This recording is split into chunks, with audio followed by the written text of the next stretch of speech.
this is fairly typical of the weather that we can get. It could be 26 degrees Celsius, or we can get a southerly like this and it cools off, and we might only get a high of 16 or 17 degrees today, with overnight temperatures down. Could be as cool as 4 or 5 degrees Celsius. Central Otago typically cooler than the more northerly regions? Yeah, definitely. Yep. On the 14th of February, we had, which would be the equivalent of your 14th of August, pretty much midsummer. We had snow across the tops of the mountains here, about a third of the way down the mountains all around here. And just the previous week we'd been in the low 30s, so it's I think low 90s, and then you can get snow. And that's just, a lot of people don't realise it or understand the, New Zealand is just two little islands in the middle of the Southern Ocean, and the Southern Ocean is this, very cool westerly currents that travels around, the southern part of the world. There's no land mass, so there's nothing, to heat up or warm. It's just a, very, very cold ocean, and it only takes just a slight southern tilt to any of the weather systems to bring up that cold air mass from Antarctica, and so that's why in the middle of summer we can get a cold blast, and the temperatures can change quite dramatically. Whereas in continental areas like the United States or Europe, you've got this huge land mass to generate your weather systems, and it's generally a lot warmer. You don't get the swings.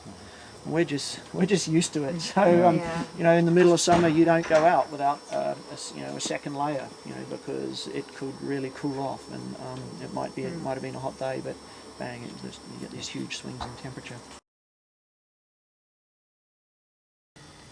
I guess the challenge for us was trying to figure out how to control the weeds under the vine, because if you get too many too many plants or weeds growing under the vines, then it just competes for moisture and nutrition as well, and the vines can really struggle.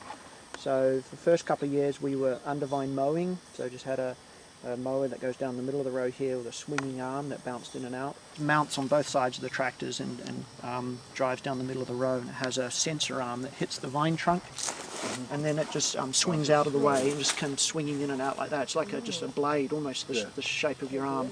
And it's extremely effective. I mean, you look along there and it's you'd be happy if your potato patch at home it was as weed free as that. And we will let the weeds, we try not to call them weeds, we call them plants, because the weeds are only a weed if it's causing a problem to you.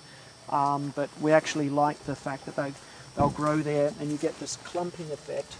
And when you come through with the blade, you chop it off, and you get this nice, the soil is held together with all the root mass, so that when it rains you don't get the erosion. This is not too steep a slope here, but some of our vineyards have got steeper slopes than this.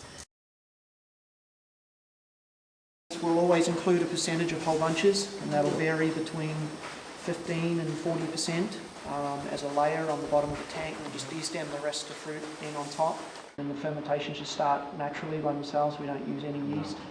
And then we put the planks across, the little ones with the plungers, plunging at the beginning only once a day, and then as the fermentation gets into the middle and gets quite vigorous, and we're developing a lot of heat, we punch up to 3 to 4 times a day. And then after fermentation is finished, we'll ease off on the punch downs, and then just tasting the wine every day, trying to figure out when to press off. And that'll be generally between 4 and 10 days, just tasting, waiting for the tannins to harmonise and come into zone. And then when we press off, we go straight to barrel that same day with the young wine that goes into barrel, and then just sits in barrel for the 11 months, goes through malolactic in the springtime, and then we just carefully rack out of barrel into tank, no fining, no filtration, and bottled.